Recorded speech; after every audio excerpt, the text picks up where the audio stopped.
Hey guys, so for this video, I want to talk about one of the most overlooked aspects of improving at Fortnite, your mentality. Most of the time when people talk about getting better, they either bring up mechanics or game sense. And while both of those things will definitely improve your gameplay, we're at a point of diminishing returns. By that, I mean the majority of players, even casual ones in Team Rumble, have the necessary skill set to compete. They can crank 90s, tunnel, and box fight pretty dang well. Obviously, not all of them know how to rotate or take smart fights, but that can easily be worked on through VOD reviews and by watching my videos. The one thing that can't easily do that is your mental. This is how you think of yourself as a player and deal with different situations inside your head. It also happens to be something I struggle with, something many players signed to organizations struggle with. It's even something Mongraal struggles with. That's why today I want to share some tips I picked up on how to improve your mentality. These are tricks from sports psychologists such as Weldon Green and advice I've gotten from professional Fortnite players who excel in this area. So what I'm gonna do is start off with the bad mentalities you want to avoid, then I'll get into the actual ways you can avoid them and improve your overall mindset. Easily the most common and problematic mindset people have is blaming everyone but themselves. This could be in solos where you blame bad luck and RNG, in duos where you blame your teammate, or even in squads and trios where you blame the game mode itself. Regardless of who or what you're blaming, the point is that you never accept responsibility of what happened. You're too busy pointing the finger and making yourself feel like the victim. Now, the first issue with this mentality is that it causes you to never learn from your mistakes. Anytime you deflect and pass the blame for something you did wrong onto something or someone else, you're essentially telling your brain that you're okay with what you did. What you gotta realize though is that this will translate into you making the same exact mistakes over and over again.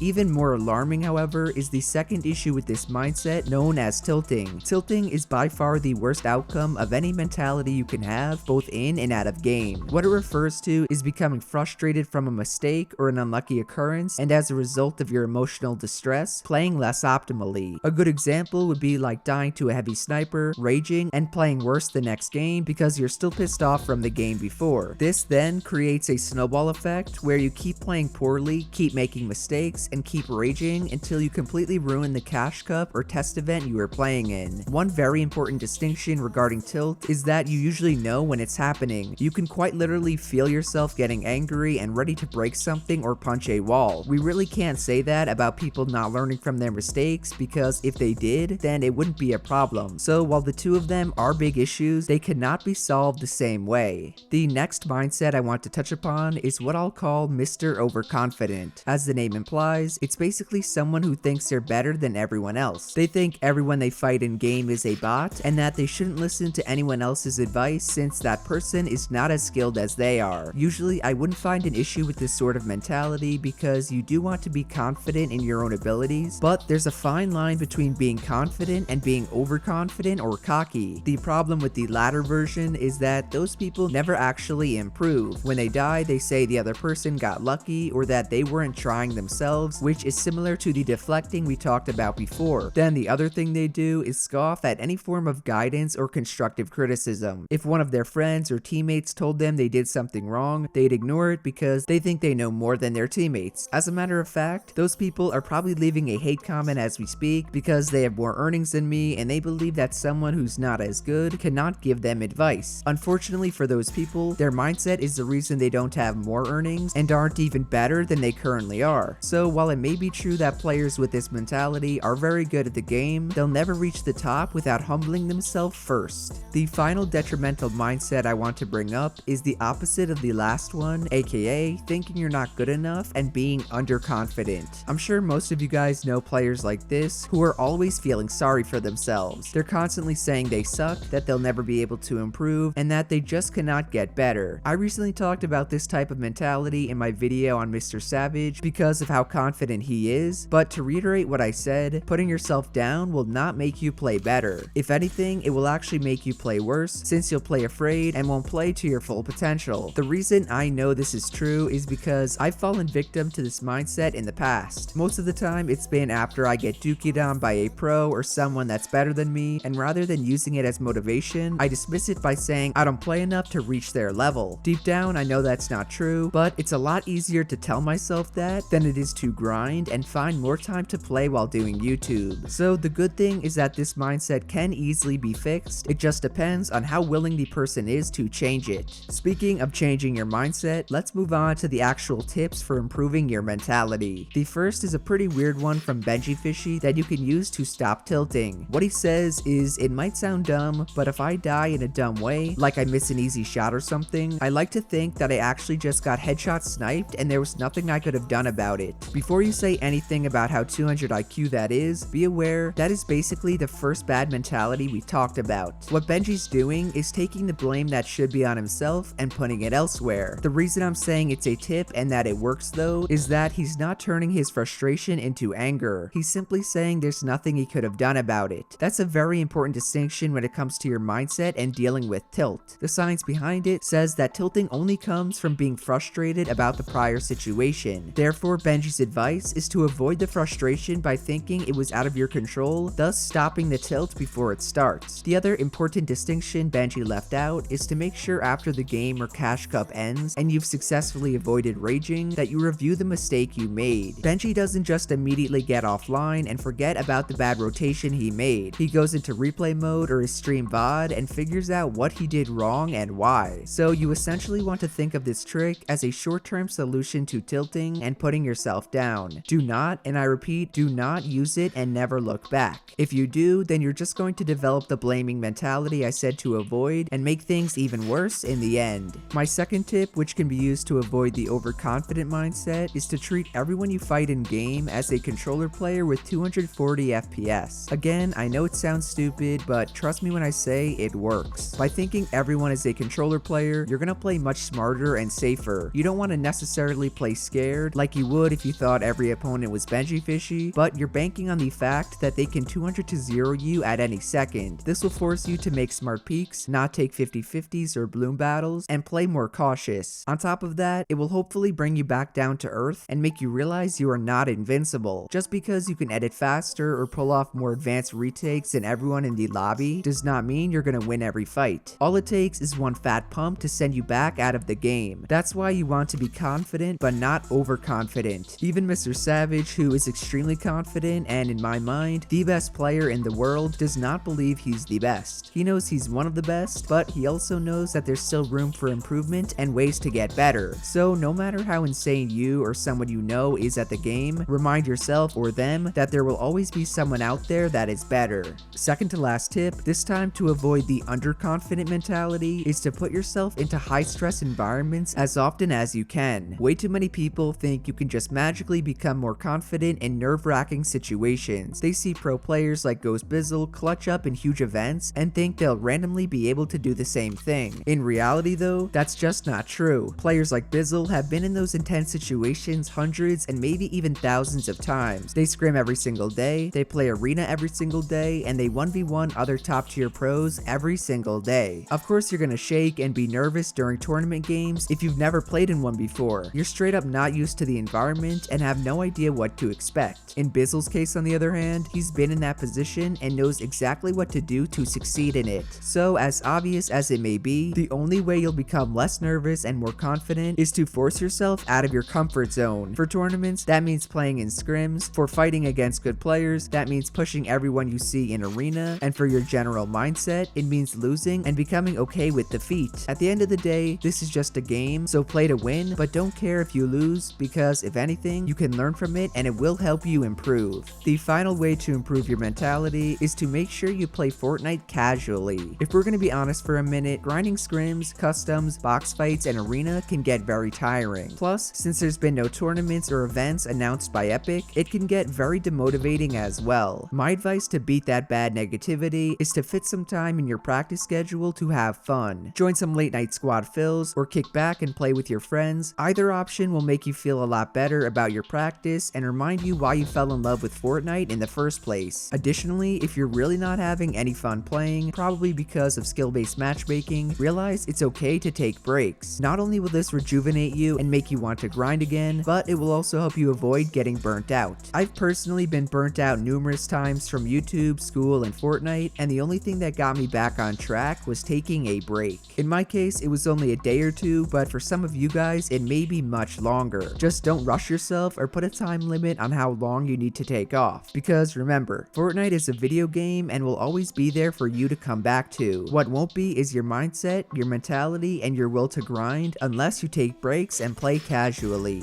Overall guys, that is how to improve your mindset in Fortnite. Remember to avoid deflecting blame, being cocky or overconfident, and playing scared or underconfident. All three of those mindsets will hold you back and prevent you from becoming the best player you can possibly be. So if you guys found the video useful or learned something new, then do be sure to drop a like, subscribe to the channel, and to turn on my post notifications. Shout out to everyone using code JERIAN. The support on my recent videos has been insane and I really cannot thank you guys all enough. Otherwise, that's it from me and I will see you guys in the next one. Later.